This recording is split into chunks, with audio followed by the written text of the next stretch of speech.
제가 여행한 큰 대륙을 먼저 말씀드리면 아시아에서 한 3개월 정도 있었고요. 아프리카에서 한 5, 6개월, 그리고 유럽에서 한 4개월 반, 그리고 남미에서 한 6개월, 그 중미, 북미 마치고 이제 한국으로 한 달 정도로 해서 돌아왔었어요. 그래서 처음 나라가 미얀마였어요. 미얀마 좀 생소한 느낌도 있으실 거예요. 보통 태국이랑 라오스 근처에 있어서 되게 가까운데 사람들이 많이 안 가세요. 그래서 미얀마를 선택했던 게 좀 낯선 곳이니까 어떨까라는 그 호기심 때문에 처음에 미얀마를 선택을 했고, 그래서 미얀마를 계기로 미얀마, 라오스, 태국을 마치고 인도로 쭉 넘어가면서 아프리카로 넘어가면서 여행을 했죠.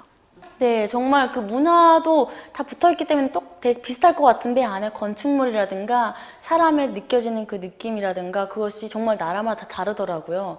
한국에서도 그 조그만한 한국에서도 그 지방 지역 서울마다 사람들 다르듯이 그 나라에서도 되게 작아 보이지만 굉장히 다른 차이들이 있었어요. 네. 네, 맞아요. 느끼는 게 제가 여행을 하면서 항상 즐거울 수만 없었다고 말씀드렸던 것처럼 힘든 적도 많잖아요. 근데 그거를 좀 유하게 극복하는 그런 스킬이라고 해야 되나? 그런 마음가짐을 많이 배웠어요. 예를 들어서 지금 당장 차가 너무 안 잡히고 숙소를 못 구해서 난 오늘 밖에서 자야 돼 라는 일이 벌어지면 사실 제가 여행하기 전이었다면 그냥 짜증내고 원망하고 막 그냥 심통 부렸을 텐데 그 상황에서 계속 여행을 하다 보니까 아 그래 이것도 지금 힘들지만 일주일만 지나면 좋은 에피소드고 사람들한테 웃고 떠들 수 있는 일이 될 수 있어 라는 생각을 하면서 시간을 이겨내고 또 어떤 힘든 일이 하나 있으면 나중에 또 힘든 일이 있어도 그때보다 지금이 훨씬 낫잖아 이 정도면 괜찮지 라는 생각을 또 하게 되더라고요.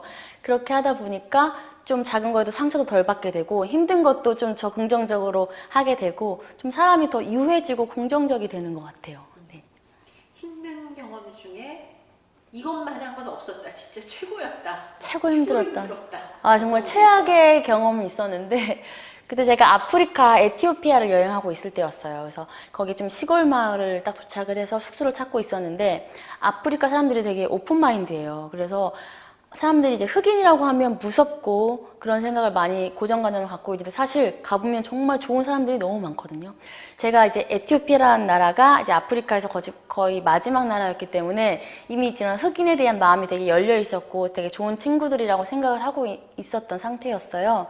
그래서 제가 이제 배낭을 메고 숙소를 찾으러 막 가고 있는데 어떤 흑인 남자애가 숙소 찾고 있냐고 하면서 이런 얘기를 걸으면서 같이 하다가 너가 돈이 없는 여행자면 우리 집에 와서 지내라는 말을 하는 거예요. 근데 그가 남자였기 때문에 저는 무조건 노였죠. 그런데 집에 그 친구가 하는 말이 집에 할머니도 있고 뭐 부모님도 계시고 삼촌도 같이 사는 대가족이라는 거예요. 그래서 한번 놀러가 보니까 정말 다 같이 사는 대가족이었어요. 그래서 가족들도 저에게 잘해주고 뭐 밥도 대접해주고 그래서 여기 괜찮겠다라는 생각이 들어서 이제 그 친구네 집에서 짐을 놓고 같이 한 하루 이틀 정도 가족들이랑 같이 지내기로 했었어요. 첫날은 되게 다 잘해주고 그러니까 가족들이랑 거의 교류가 없었고 그 친구가 되게 잘해주고 챙겨주고 이랬었는데 두 번째 날 이제 제가 떠나야 되는 그날에 그 친구가 사라진 거예요. 근데 제 이제 가방에 있는 돈과 뭐 카메라, 아이폰, 그 돈이 될 만한 모든 걸 다 털어서 사라진 거예요. 그래서 그때 제가 너무 절망을 했죠. 그래서 근데 그때 마침 할머니가 너무 아프셨어요. 위독하셨거든요. 그 상황을 노렸던 걸 수도 있겠는데 그래서 제가 그 상황에서 당신의 손자가 당신의 아들이 저에게 이랬습니다라는 말을 못 하겠더라고요. 그래서 저 혼자 끙끙 앓다가 그냥 나 여기 떠나야겠다라고 생각하면서 막 담장에서 펑펑 울었던 기억이 있어요. 네.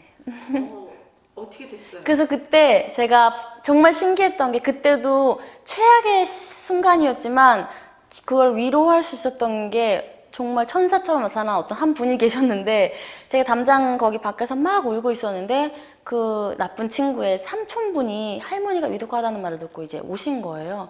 근데 그분이 되게 인재셔서 독일에서 일을 하시는데 비행기 타시고 급하게 오신 거예요. 그래서 제가 밖에 담장에서 혼자 울고 있으니까 뭔가 잘못됐다고 느끼셨었나 봐요. 그래서 집에서 이제 뭐 할머니 이렇게 보시고 잠깐 나오셔서 무슨 일이냐고 물어보고 저를 카페로 데려가셔서 이제 얘기를 하라고 하시더라고요. 그래서 제가 이런저런 일이 있었다고 하면서 눈물 흘리면서 얘기를 하니까 그분이 너무너무 미안하다고 하시면서 뭐 얼마 안 되지만 이걸 좀 용돈 돈도 좀 주시고 그리고 뭐 스카프 선물도 주시고, 그리고 그날 제가 묵을 수 있는 숙소도 따로 예약해 주시고, 당장 그 다음날 떠날 수 있는 비행기 편까지 다 예약을 해 주셨어요.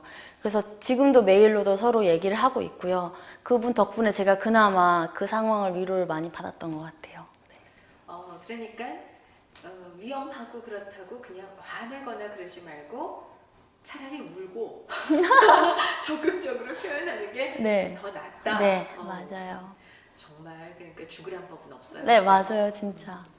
너무 신기했어요. 그분이 나타나셨기 때문에 제가 지금 이렇게 웃으면서 얘기를 하는 거였지, 만약에 그렇지 않았으면 저는 그때 이후 여행으로도 계속 불평불만을 하면서 여행을 했을지도 몰라요. 큰 상처가 됐을 수도 있고. 네, 그럼요. 네. 정말 감사하죠, 그분한테. 그러네.